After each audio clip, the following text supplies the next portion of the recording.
Halo Kepowers, apa kabar? Kepowers angkatan 80-90-an pernah dengar komik Petruk Gareng yang konyol karya Tatang S? Mari kita lihat komik-komiknya.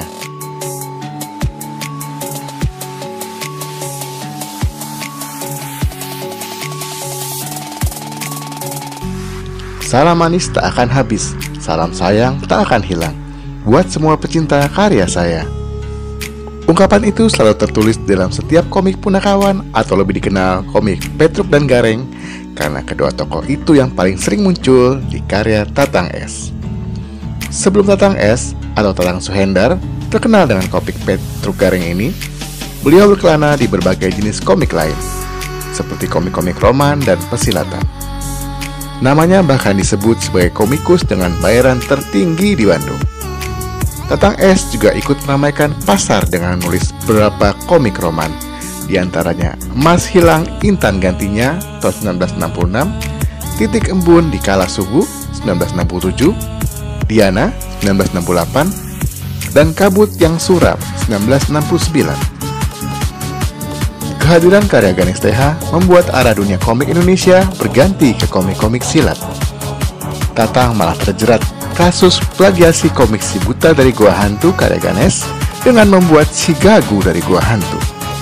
Tatang menjimplak dan meniru panel-panel gambar Ganesh, membuat cerita Si Gagu yang mempunyai musuh komplotan perampok yang dipimpin oleh Si Buta. Sontak, Tatang mendapat kecaman dari sejumlah komikus lain. Ternyata Tatang tak bergeming. Dia terus membuat komik silat dengan meniru karya-karya yang lain. Tahun 1980-an, saat komik Indonesia mulai surut, nama Tatang S justru terkenal sebagai pembuat komik yang menampilkan karakter Punakawan. Selain Petruk dan Gareng, tokoh Punakawan lain yang muncul dalam komik karya Tatang S adalah Bagong dan Semar, meski kehadiran keduanya tak terlalu kerap. Namun, berbeda dengan konsep Punakawan dalam pewayangan. Dalam komik Tatang ini, para Punakawan tidak hadir sebagai pengasuh para ksatria. Mereka hadir untuk dirinya sendiri dan tidak melayani siapapun. Komik ini disukai oleh khalayak luas, terutama rakyat kelas bawah, yang merasa terwakili oleh karakter para tokoh yang dihadirkan oleh Tatang. Petruk dan Gareng yang paling sering muncul kerap digambarkan sebagai anak muda pengangguran, kerja serabutan, banyak utang, dan sesekali memancing ikan untuk melambihkan waktu.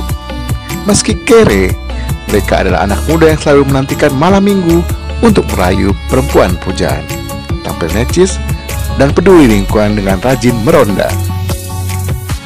Pemilihan tokoh Punakawan, khususnya Petruk dan Gareng, sebagai pembawa cerita dengan karakter seperti itu adalah sikap Tatang S untuk menyampaikan pesan bahwa kisah-kisahnya adalah cerita rakyat jelata, orang kebanyakan, dan masyarakat marginal yang ada di sekeliling pembaca dengan kehidupan yang penuh lika-liku masalah. Secara umum, tema-tema yang diangkat oleh Tatang S dalam komik Punakawan ada 3: romansa, horor, dan pahlawan super. Semua tema ini amat kental dengan kehidupan rakyat jelata. Tema roman mengangkat masalah asmara yang sering mendera kaum kecil karena perbedaan kondisi ekonomi, sehingga kasih tak sampai diangkat oleh Tatang.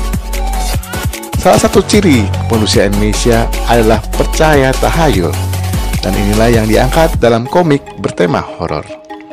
Manusia Indonesia percaya pada segala rupa hantu, genderuwo, curik, orang halus, kuntilanak, dan leak. Sejumlah komik Tatang memang sangat banyak mengangkat tema ini, seperti hantu tukang ojek, ririwa, hantu darah kotor, pocong selebor, setan emosi, setan perawan, hantu pohon sawo, benda mayat busuk, dan masih banyak lagi. Masyarakat Indonesia, khususnya kelas bawah yang akses pendidikannya terbatas, biasanya masih kental mempercayai hal-hal mistis. Inilah yang dicoba diangkat oleh Tatang dalam karya-karyanya.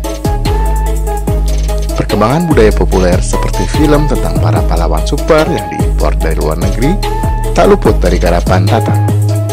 Tokoh-tokoh seperti Batman, Robin, Superman, Megaloman, Spider-Man, Robocop, dan The Flash dihadirkan dalam karya-karyanya, tapi tetap dengan pendekatan lokal, sehingga yang muncul adalah judul-judul seperti Batman Tumaritis, bisnis cewek, dua jagoan, ajal cewek Merkurius, dan lain-lain.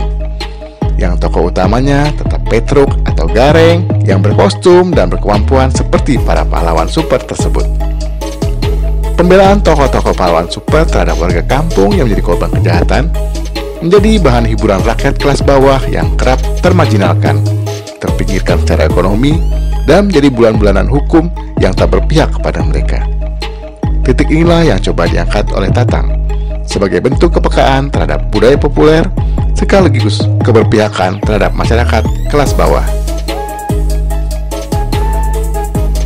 Pada saat yang sama, di TVRI tahun 80-an, acara Ria Jenaka yang merupakan cerita punakawan Petruk Gareng Semar Bagong yang dibawakan oleh pelawak Ateng CS sedang populer. Apakah ini berpengaruh dengan cerita Petruk Gareng Tatang S? Entahlah. Mulai pertengahan tahun 2000, setiap karya Tatang S yang asli, selain ada fotonya, juga memakai nama lengkapnya, yaitu Tatang Sohendra. Pemasangan foto Tatang tersebut bertujuan untuk membedakan karya yang asli dengan karya yang bajakan. Foto Tatang diletakkan di cover depan komik yang diterbitkan oleh TB Sandrojaya Agensi. Tatang meninggal Maret 2003 karena penyakit gula. Sampai sekarang, namanya tidak lepas dari pembuat cerita Petruk Gareng modern yang paling populer. Nah, bagaimana pendapat K-Powers? Tulis di kolom komentar ya. Dan jangan lupa like, share, dan subscribe.